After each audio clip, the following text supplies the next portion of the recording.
People, what's happening? Welcome back to the channel and welcome to today's video where I'm going to be analysing the Champions League last 16 draw. But before we get into this video, please make sure you smash the likes on this video and subscribe to the channel if you haven't done so already. And please leave your thoughts in the comments below if you agree or disagree with anything I've had to say in this video. And Chelsea drew Borussia Dortmund in the last 16 of the Champions League. Ties to be played in February and March. First leg in Dortmund, second leg at Stamford Bridge. The first time, actually, in the club's history that Chelsea have faced Borussia Dortmund in a competitive fixture. So it's going to be interesting in terms of the draw we could have got. I mean, it's on the tougher end. It would have been nice to get maybe a Bruges or a Porto. But having avoided PSG, I think that was the main thing. Obviously, Dortmund have done well. They're a good side. Gave Manchester City 2 difficult games in the group stage. Only lost by a single goal to City as well. So, yeah, they're no mugs. Got some great players there. I mean, obviously, Jude Bellingham, phenomenal midfield player. And actually, it could be the first time we see him at Stamford Bridge if we can pull off a summer move for him. I'm sure Todd Boehly will have all his family, the Dortmund directors, in his box when Dortmund come to town and try and make some headway on a move for Bellingham next summer. But it'll be great to see Bellingham play at Stamford Bridge for sure. In terms of the Chelsea perspective for Dortmund as well, you're going to have Christian Pulisic return to his former club and Aubameyang as well going back to Dortmund. I mean, hopefully Aubameyang's performance when he returns to Dortmund will be much better than it was when we played Arsenal at the weekend. I think it's a really exciting tie. It's Dortmund play some great football. They can be very suspect at the back at times. They can be scintillating going forward, with Marco Reus, obviously Jude Bellingham. They've got Gio Reyna, very exciting young American player. So, yeah, it's an interesting tie for Chelsea. And for the Chelsea away fans, it's a great trip to Borussia Dortmund, to see the yellow wall and a chance to take in one of the most iconic stadiums in world football. But in terms of, the ties itself, it's hard to look too much into it at the moment because there's going to be a lot's going to be different from now to when these ties get played in February and March. Obviously, Chelsea not on the best run of form, 2 points from the last 12. No wins in the last 4 Premier League games and lost back-to-back Premier League games as well. But by the time the World Cup's done, January window as well, we could have a few reinforcements under our belt, maybe a new midfield player, maybe a backup right back, possibly a forward, who knows? And we should have key players back from injury, the likes of Reece James, the likes of Chilwell potentially. Obviously, Fofana will be back as well, so we'll be much stronger and hopefully in a much better state on the pitch. Potter would have had another few months under his belt to work on some ideas, to work on tactics. So, yeah, the picture could be a lot different there. And in terms of the rest of the draw, it's interesting because this is a great draw. You've got some fantastic matchups there. You've got a rerun of last year's final, Liverpool versus Real Madrid. I mean, I'm not sure how fair it is for Trent to be up against Vinicius again.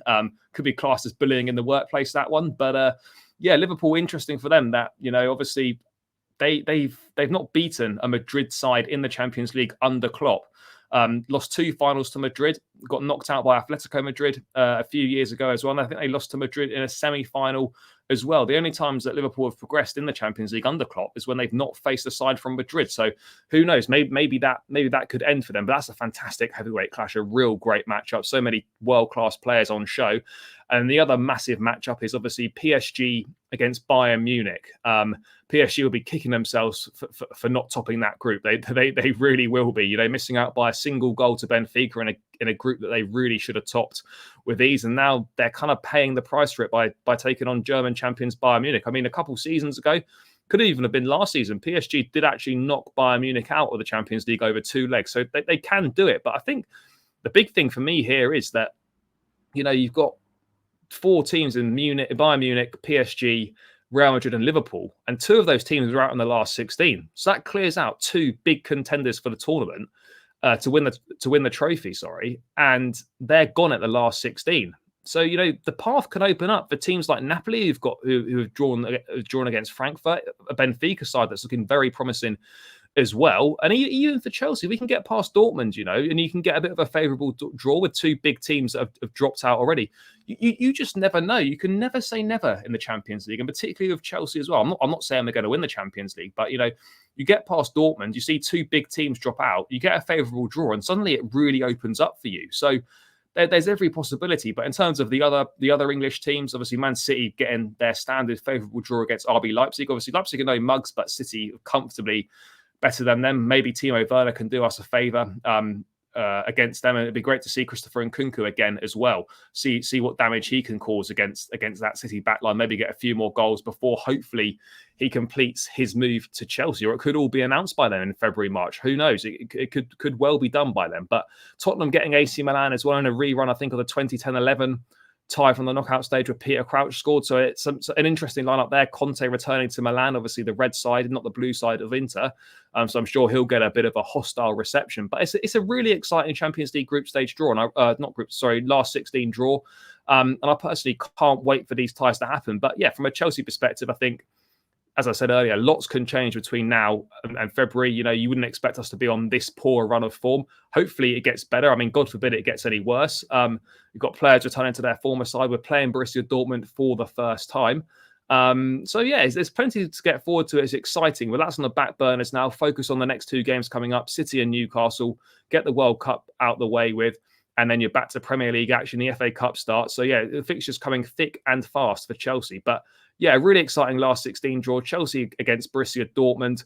But the pick of the ties, Real Madrid against Liverpool, PSG against Barcelona. But yeah, I personally can't wait for these ties to be played. But yeah, that's just my brief synopsis, my brief roundup of the Champions League draw and from a Chelsea perspective as well. Guys, hope you enjoyed the video. Please smash your likes on the way out if you've stayed with me till the end. And please subscribe to the channel if you haven't done so already. And who knows, come May in Istanbul, we could be adding a third star to our shirts. Let's wait and see what happens. But guys, take care and up the Chelsea.